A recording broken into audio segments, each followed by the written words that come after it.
Advertencia: este video no busca apoyar o atacar a ninguna lucha social ni a ningún sector del público. Si crees que este video puede herir tu sensibilidad, te recomendamos no verlo y evitar dar dislike o comentar tonterías. Muchas gracias. Wonder Woman, Capitana Marvel, incluso Gamora, personajes femeninos que actualmente portan en alto el simbolismo del empoderamiento femenino, quienes representan fuerza, valentía e independencia ante la muy enorme superioridad en número de los héroes y personajes en general masculinos, llegando a dar mucha, pero mucha más importancia a personajes femeninos dentro de los cómics, dejando de ser los intereses amorosos del superhéroe o la reportera genérica que en ocasiones se convierte en la damisela en peligro, que tiene que ser rescatada del villano.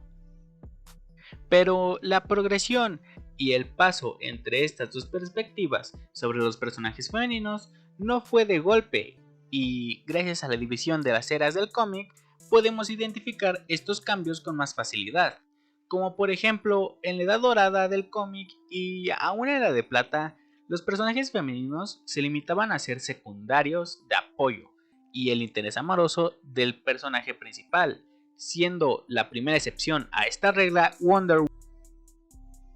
La princesa Diana Prince, creada por Charles Moulton, quien su razón para publicar el personaje bajo el sello de Sensation Comics fue que para una mujer como superheroína le parecía mucho más confiable y que eran mucho más precisas para hacer cualquier trabajo. Sí, el señor incluso abogó toda su vida por las causas feministas de la época. Muy alado y todo, pero me gustaría saber por qué salía con dos mujeres al mismo tiempo unos cuantos años antes de la primera publicación de Wonder Woman. Pero ni siquiera la primera publicación de la primera superheroína eliminó esta censura en personajes femeninos, pues incluso parecía que los cómics de Wonder Woman estaban hechos con la intención de tener tintes fetichistas, pues solo la debilidad de Wonder Woman no era una roca radioactiva de su hogar natal o cierto color primario. La debilidad de Wonder Woman era ser amarrada por un hombre estilo bondage. Años después sería integrada la Comic Code Authority, un código de conducta que delimitaría lo que se puede y no se puede mostrar en un cómic. Sí, digo se podía porque ya tiene unos cuantos años que la mayoría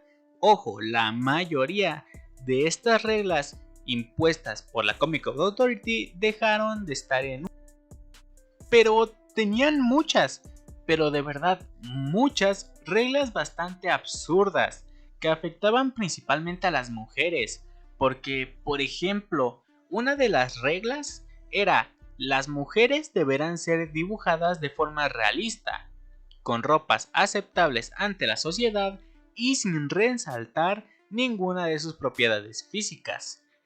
Sí, si vieran lo que se hace con los personajes femeninos hoy en día, se deschavetan. Estas restricciones provocaron que incluso desaparecieran personajes como Catwoman de las páginas por muchos años. Se podría decir que en estas épocas no se podía hacer mucho con los personajes femeninos, pues los cómics estaban dirigidos a los hombres, pero revisando las estadísticas se puede notar que entre la cantidad del público femenino y masculino de cómics que se publicaban en la Edad de Plata no eran muy distintos, mientras en la Edad de Bronce hasta los 90s sí hubo una progresión en estos personajes femeninos, aunque la mitad del camino se desvió de formas muy extrañas. Pues aprovechando que muchas de las reglas impuestas por la Comic Code Authority entraron en desuso, se comenzaron a hacer personajes femeninos con diseños cada vez más sugerentes. Pero yendo de forma cronológica, personajes como Power Girl, Black Cat, Catwoman o Starfire tuvieron su propio auge, siendo personajes que a pesar de que se intentaba dar mucho foco a su aspecto físico, era más destacable su origen, sus habilidades o su moral. Y por otro lado, personajes femeninos denominados mujeres en el refrigerador o Fridge Womans, término acuñado por la escritora Gail Simone, proveniente del cómic Green Lantern número 54. Cómic en el cual el Green Lantern, Kyle Rayner, al regresar a su hogar encuentra a su novia, Alexandra DeWitt, asfixiada dentro de su refrigerador por el villano Major Force. Es fácil deducir para qué se utiliza este. Así es para nombrar a los personajes femeninos que sufren todo tipo de tragedias, desde, por ejemplo, perder a un familiar, hasta morir, solo para darle desarrollo al personaje masculino principal. Ejemplos hay muchos, entre los que se encuentran Gwen Stacy, quien aparte de perder a su padre tuvo que morir solo para acrecentar la rivalidad entre Peter y sus dos villanos, el Green Goblin y el Doctor Octopus, siendo este el segundo ejemplo más famoso después de Alexandra DeWitt y Major Force. Linda Park, la esposa de Wally West, quien salió herida después de una batalla entre su esposo y Hunter Solomon, alias Zoom, provocando el aborto de sus dos hijos gemelos con el objetivo de hacer que Wally aprenda de sus errores y regrese en el tiempo. Lo más icónico de todo este arco fue que le denominaron Sonic Boom Abortion a el accidente que sufrió Linda. Y cómo olvidar a Barbara Gordon, Batichica, que en el cómic o novela gráfica de The Killing Joke es sorprendida por el Joker con un disparo en el vientre, lo que provoca que pasara años en silla de ruedas. Y el maldito payaso, no conforme con eso, comienza a tomarle fotografías mientras está en el estado más vulnerable posible en el que puede estar, mientras se desangra. El payaso no hizo esto porque supiera que era Batgirl y quisiera deshacerse de ella. Lo hizo para demostrarle a Batman que incluso el hombre más puro y bueno, como James Gordon, solo necesita un mal día para volverse loco. Y obviamente también para demostrar que Batman estaba en lo correcto y el Joker estaba equivocado. El recurso de las mujeres en el refrigerador no es un concepto el cual los escritores deciden usar sabiendo que incluso tiene una denominación. E incluso no es un recurso inherentemente malo, pero sí sirve como un registro de cómo se ha tratado a los personajes femeninos a lo largo de las décadas. Siendo que aún hoy en día muchos de estos recursos siguen siendo muy utilizados, pero muy utilizados por escritores y dibujantes. Si no me creen, pregunten cómo logró Catwoman que Bruce saliera de su mansión aquella fría noche de primavera. Sí, algunos personajes tienen trajes que, para ser sincero, no encuentro funcionalidad dentro de una batalla.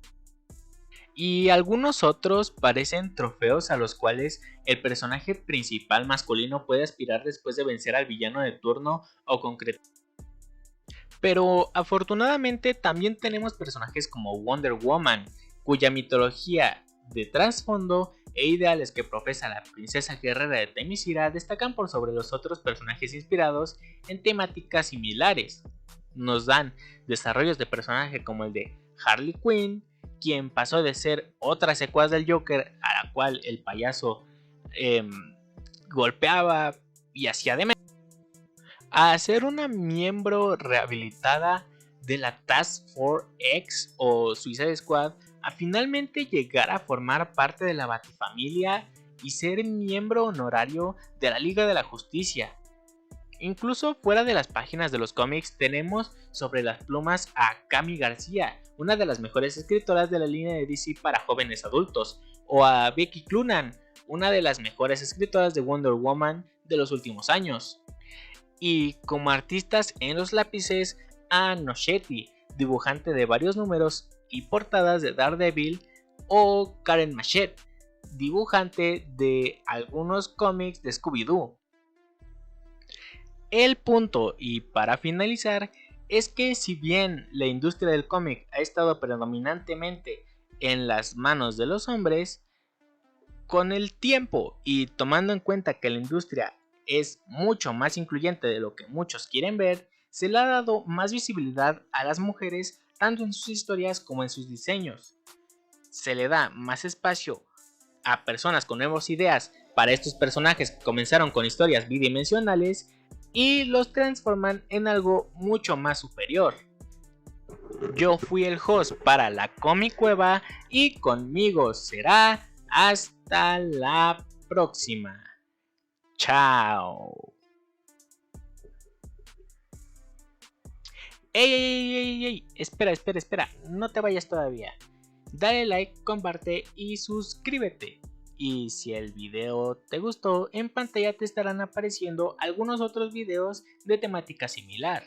Recuerda que nosotros subimos video cada viernes hablando sobre cómics, películas y en general cultura geek. Ahora sí, me despido.